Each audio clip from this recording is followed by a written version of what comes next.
Welcome to the Top Advisor Marketing Podcast, brought to you by ProudMouth. I'm your host, Matt Halloran. Being your own loud is not new to marketing, but the mindset, strategies, and resources to help you get there are evolving faster than this industry is keeping up. It is time to find a new perspective on what works why and how to move your business forward. Listen as I interview guests to help you learn from them how to be your own loud. Let's get to the show.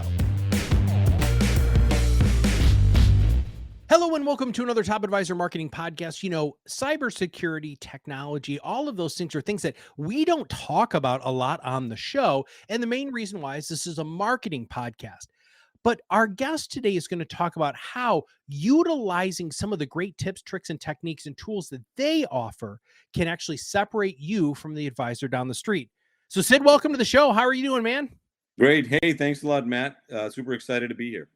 Well, we met at one of the most boring conferences I've ever been to, which was the FSI conference, and you all can hate me for that. But your passion, your excitement, your energy surrounding who you are and what you do, I was like, okay, this guy's going to be a great podcast guest. So why don't you just take us like a quick historical journey about where you started, what Entreda is, the fact that you're now partnered and are working with Smarsh. Let's just kind of unpack the history and tell us exactly what you do for advisors. No problem. Yeah. So first off, thank you for having me, Matt.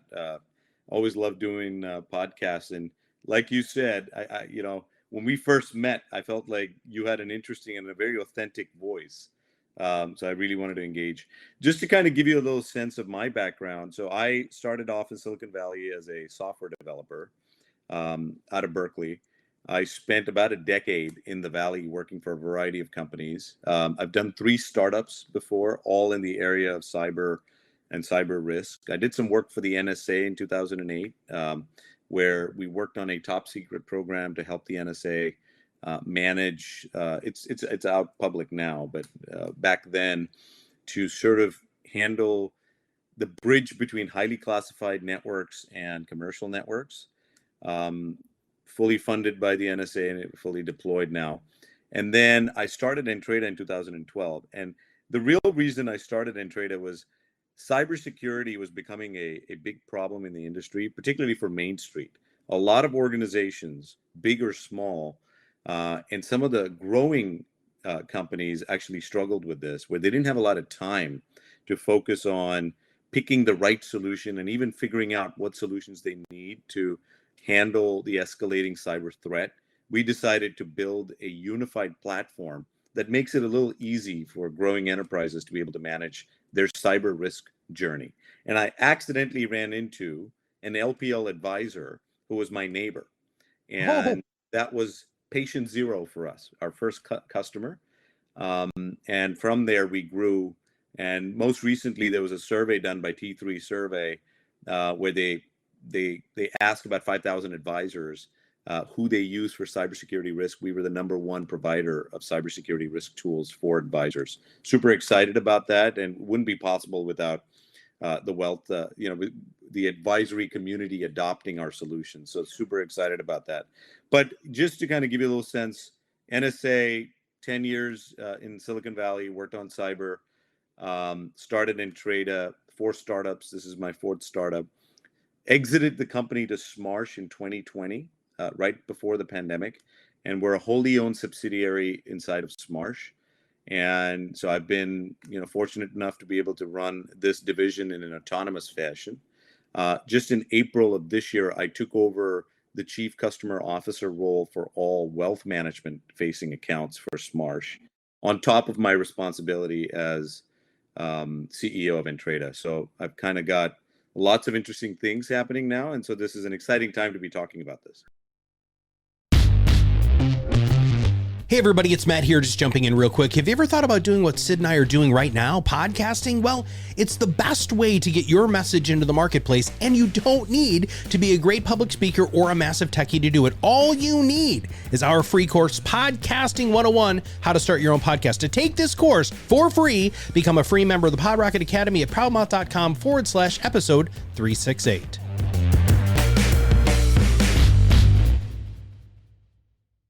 All right. So this might seem like a dumb question. I mean, on the grand scheme of things, me asking you this question shows my absolute and utter ignorance.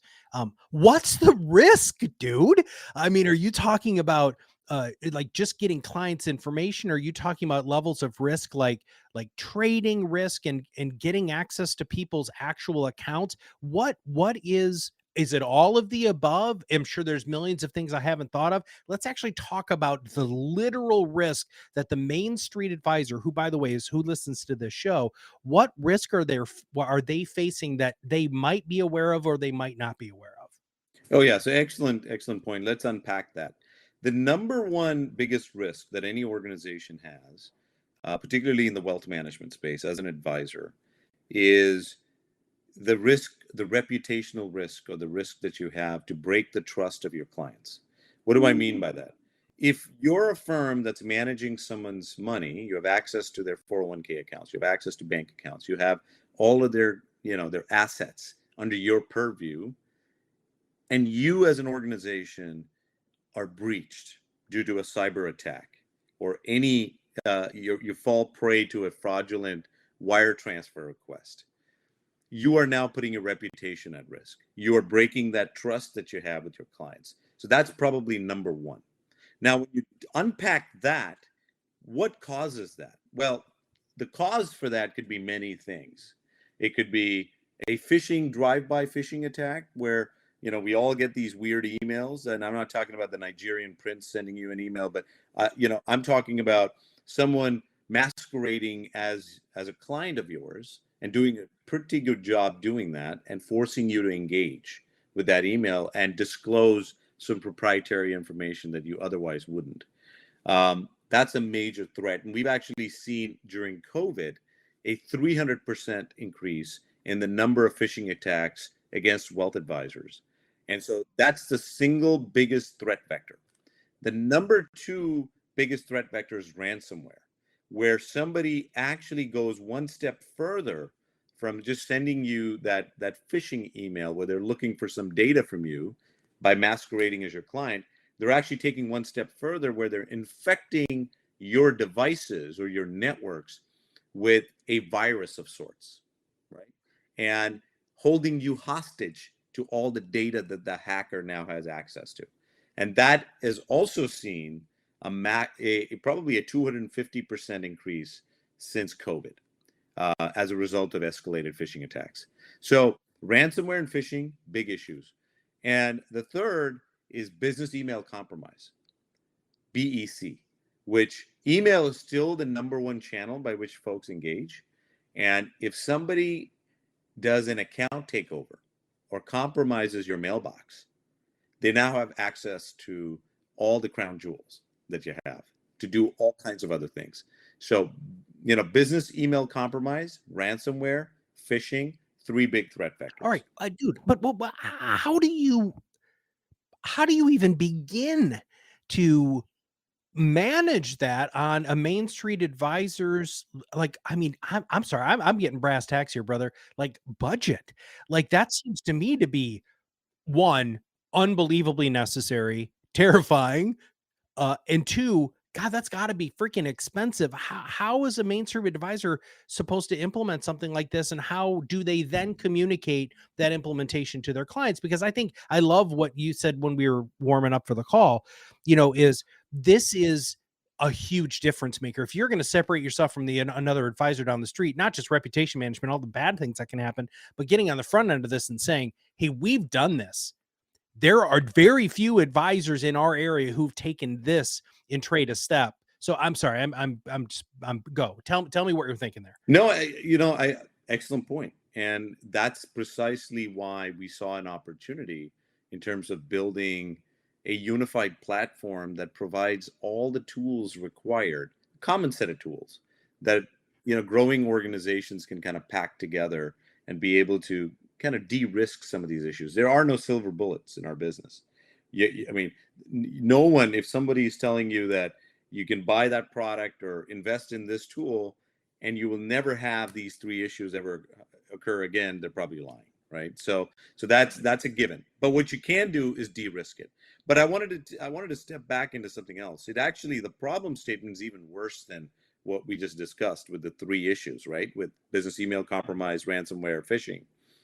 It's you now have regulatory scrutiny around this, because the problem that a lot of advisors are facing is they're SEC regulated, they're state board regulated, they're FINRA regulated. It used to be the case in the past where, you know, the regulators were not as focused on cyber because that was more of an IT problem.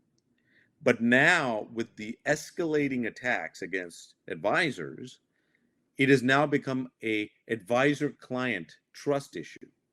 And that's where FINRA and SEC and many of the regulators step in, because now you're dealing with data privacy, consumer advocacy, and a lot of these other issues.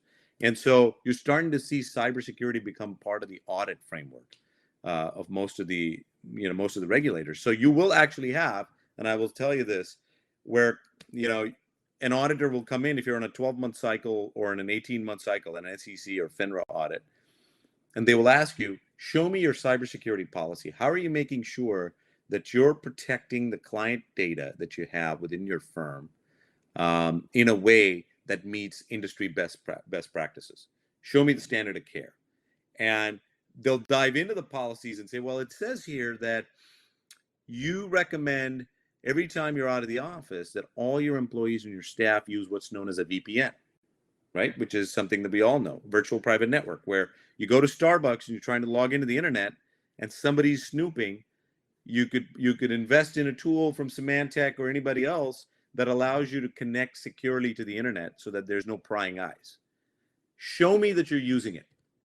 In fact, on January 15th of last year, show me evidence that you were actually using it at that point. Let's take a staff member. And so that's where a lot of firms get in trouble, beyond just protecting their clients, because that's kind of a nebulous problem, right? We just talked about the fact that there's no silver bullet. But now you've got the regulators, breathing down your neck saying, what are you doing about it? Show me that you're doing something about it. So it's a perfect storm, right? And so advisors are having to face, so the problem is bigger than just protecting your enterprise. It's also being able to prove to the regulators that you're doing what you say you're doing. And so what do you do with all that, right? And that's the hard part. Well, we'll get to what you do with all of that in just a minute, I think. But I think a lot of advisors are probably thinking, maybe, unless they are entirely on their own, they're not affiliated with any sort of larger RIA or broker dealer, that isn't that their job? I mean, LPLs, Raymond Jameses, all of those companies, big RIAs, aren't they offering that level of standard of care and making sure that your client's information is safe? So excellent point. Let's unpack that, right? So if you're an independent RIA firm, you've done the hard work of leaving the wirehouse and you've set up shop on your own. You've got your own clients. The compliance problem falls squarely on your shoulders. You might now contract a piece of that to an outsourced compliance team. You might even hire an outsourced IT team. But you would have a chief compliance officer designated within your organization, and the responsibility squarely falls on the chief compliance officer and the managing partners of that firm. So for RIAs, it's well within their wheelhouse. There's nowhere to hide. They have to, you have to be the ones taking charge. You got to own it and take responsibility.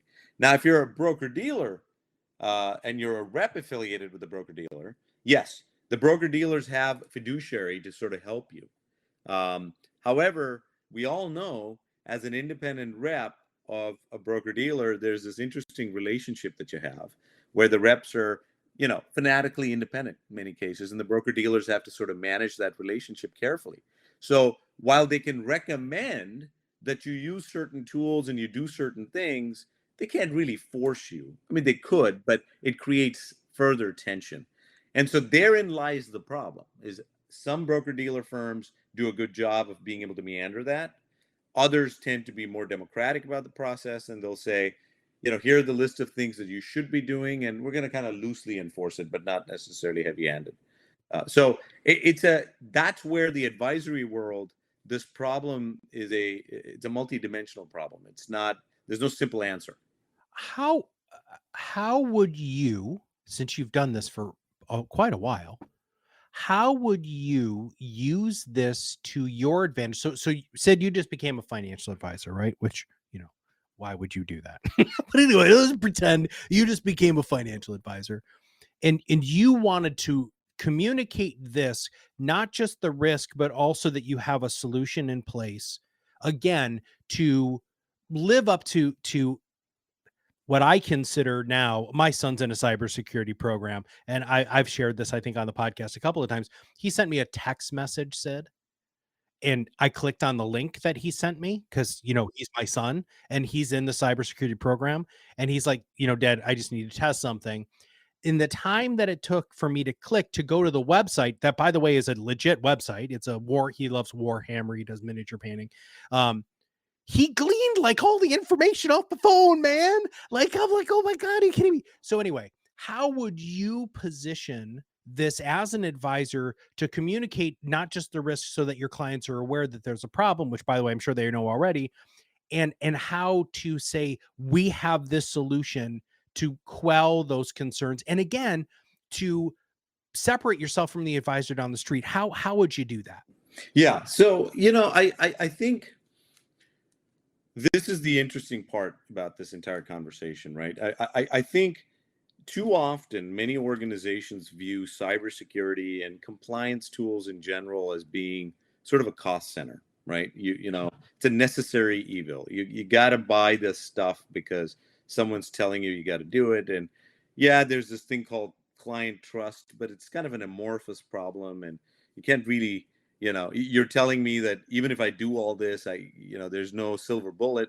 So what do I do about all this, right? Like, so do I actually go ahead and pull the trigger? Do I not? Do I just let it go? Well, here's the part that I will say. Cybersecurity is one of those unique things that actually helps an organization benefit in many ways. In any company, in any organization, regardless of size, growing your top line, managing your risk, and managing your bottom line. These are the three things any organization has to sort of deal with. Cybersecurity has a way to sort of help you address all three areas. Number one, with the top line conversation. If you're an organization that's taking cybersecurity as a very serious topic, it demonstrates to your clients. I've actually literally talked to advisors where they will, during their opening pitch with a prospect, they'll talk about all the different tools that they use to kind of manage risk, but they'll reserve about 5 to 7 minutes in their pitch to talk about, let me tell you how I run my business. And here are the things that I do. And this sort of helps answer the big question that a lot of clients have is, am I dealing with a professional organization? Am I dealing with an organization that takes my relationship seriously and will do whatever it is in their means to safeguard, not only my wealth and my money, but also the way you manage your business, right? And so cybersecurity has a unique way of being able to help with that. So I've literally had firms go in and show them, hey, listen, we're a small firm, but we take this stuff really seriously. I use these tools. They're really cool, and they'll talk about the tools that they use as a way to kind of demonstrate to their clients that they're thoughtful, smart. They're actually embracing technology as a way to run their practice. So they're very progressive about the way they do things. Number two, Okay. risk. I mean, we talked about that, right? Regulatory risk and just risk in general. Anything that you do to de-risk it is going to help you manage that. And so we talked about that at length. Obviously, cybersecurity is a key risk. Managing your bottom line. Well, if you're in the newspaper or you're fined, these are black swan events within your organization. And, there's stats out there that say if you've been a victim of a cyber breach, you might shut down your shop within 60 days because now your clients are upset, right? There's stats on this. So you can't afford to survive a massive breach because the fines associated with it, the cost to kind of rectify your reputation, those are intangibles, really hard to sort of quantify. And so that's, again, a risk and a cost. It's a cost center from a bottom line standpoint. So I think cybersecurity is one of those very unique things that's not incremental, but it's actually something that's something that could help you in all three areas. Thank you for breaking that down, because I think what a great way for advisors to really take a look at it. Now, isn't all of everybody's information already out there, dude? Like, isn't this just futile? Like, we're just going against the ocean and it's just going to beat us at some point anyway? And that's another excellent point. So the point you're making is people's data is already exposed, or they might already be in the dark web, or people can, or you've got a relationship with somebody else, and it's their problem. Well, look, I think that's true. However, every organization has to have a methodology and a process. I mean, most of us that run a business, there's untenable risk. And you always know that even if you do the following 8 things, you can't really control everything in the system. However, here are the 5 things that you can control. And the regulators demand that you do that, right? And because they're going to hold you to it. I can tell you this, no SEC, FINRA, or state board auditor is going to come in and say, wow, you know, there's untenable risk out there. No matter what you do, you might still have data out there. So we're going to give you a free pass. It's not the way it works, right? They're going to come in and they're going to go, look, we understand that. However, when you're running a business, there's a fine line between negligence and untenable risk. Does that make sense? And so you have to demonstrate that you're not being negligent with your process, which means that you're instituting a certain rigor, and you might still get breached in spite of all that, but at least you're following the process. And so if there's ever a situation where you're called into question and somebody says, hey, why did that happen? You're like, well, look, I followed the protocol, but stuff happens, right? And nobody can hold you accountable to it. And that's really what we tell firms to do. Now, you have a very interesting opportunity in the circles that you hang out with because you're so plugged into this, right? You are absolutely plugged into all fintech, technology, cybersecurity, risk, compliance, the SEC, FINRA, all of those sorts of things. What's on the horizon, dude? Like, what are you seeing? Where do you see everything going on with your organization, cybersecurity, risk, compliance, SEC, FINRA? This is a big question, man. But like, in the next like 3 to 5 years. Yeah. So excellent question. I mean, I think as we sit here today, we're sort of the industry is, and I'd say we're all sort of dealing with the post-pandemic era, right? Some would argue that we're still in it, but the landscape has changed. The risk profile of the way we work, the way we live, it has all changed, right? And so I think everyone's sort of grappling with the new reality. The risk profile, the surface area, as people would call it, that has changed dramatically. And so I think over the next few years, you're starting to see a lot of impetus around, how do we prepare for the future of work? And how do you, what steps do you take? The SEC, up until recently, has made cybersecurity, cybersecurity was the best practice. They had some guidance around it. They would say, you should do the following 7 things. But just in the last 3 months, they've actually instituted a new rule, which they plan to hold all advisors and anybody that's SEC regulated to, a new rule which requires everybody to disclose, every advisor that's SEC regulated, to disclose if they have a significant incident, a cyber incident.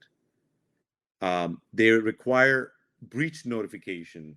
There are certain breach notification periods and laws that are associated with it. You can't wait more than 72 hours to disclose that you had a significant incident, right?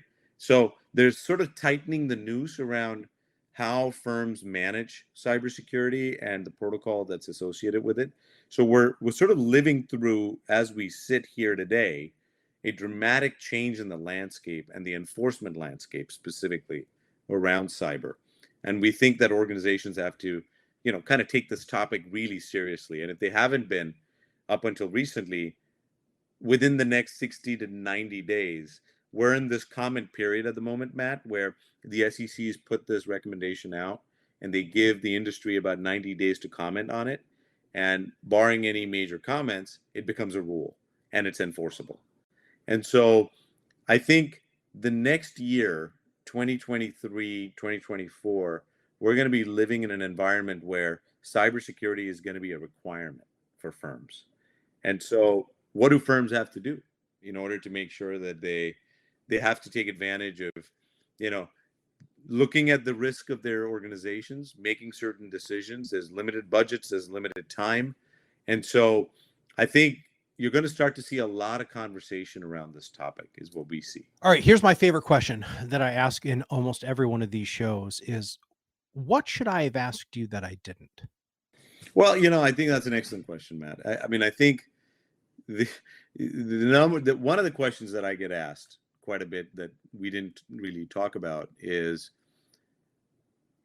so we understand the risk that cyber has and everything else. How do we insure ourselves against it? Because clearly, there's nothing we can actually do. You're telling us that you don't have an answer. There's no silver bullet, right? Because I have a headache, and you're telling me that if I take this pill, there's no guarantee that my headache gets relieved, right? And my question back to you is, then what do I do here? Like, is there an insurance that I can buy? Is there some preventative thing that I could do to sort of stop this? So cyber insurance is a very interesting topic, right? And it sort of cuts in an interesting way because a lot of advisors offer insurance when it comes to, their wealth products. That's part of the risk strategy that somebody has to, employ in their toolkit, right? And so cyber insurance is an interesting model. And the issue is, how do you deal with untenable risk? How do you insure against that? And so there's actually a lot of innovation going on in the area of cyber insurance, Matt, and that's a topic that I'm very excited about. And longer term, as I sort of forecast over the next 2 or 3 years, I think you're going to start to see some sort of integration between cyber insurance and the technology choices an organization makes. This notion of good driver discount, right? If you drive well, maybe you shouldn't be paying the same amount of premiums as someone that has a checkered driving history, right? And drives 100 miles a day to work, right? And if I'm only driving 5 miles a day and I have great driving history, my premiums should be dramatically different than the other person. It shouldn't be age or education level or anything else. And so I think we're sort of living in a world now, Matt, where I think rewarding good behavior and organizations that do things right. It's, the age-old analogy of, like, if you work out every day, you go to the gym, you eat healthy, shouldn't your insurance premiums be different? Right. And so I think we're starting to have those conversations. And I think that comes full circle back to the point, Matt, that you brought up, which is, how do you make something like cyber, like compliance, not part of the cost center, but a strategic advantage to an organization? So practicing, good behavior is a strategic asset, and you should be rewarded for that. And I think that's the conversation that we're going to be having looking forward. Sid Yenamandra, thank you so much for two things. Number one, what you're doing, because, oh my God, dude, it's so needed, man. So there's number one. Number two, thanks for all of your great advice on the show today. I mean, honestly, dude, my brain is going a million miles an hour. I'm just, we work with so many different companies, and now I'm wondering what they're doing. And, all of that stuff is just absolutely fascinating. And I also really appreciate you breaking down those, the three areas, right? The top line, making sure that your risk is controlled, and then really the bottom line stuff. All of that's so important for advisors to pay attention to. So thank you for what you do, and thanks for being on the show. Thanks, Matt. Thank you for having me. It was great. All right, everybody. So let's break this down very quickly. Number one, you got to do this, right? I mean, this is pretty soon going to come down from on high with FINRA and the SEC. So there's number one. Number two, get in front of it. Goodness gracious, if you're the first person in these clients' lives or in your community who's talking about the fact that you're taking these proactive steps and you have these tools in place to protect your clients, you are going to differentiate yourself from the advisor down the street. That's number 2. And number 3, compliance is actually there for a reason. It isn't just to protect you and your business, but it's also there to make sure that your clients are also protected. So many of you, and I have been wildly inflammatory with my opinions on some aspects of compliance, but really it is there to make you safe and your clients safe. So please keep that in mind.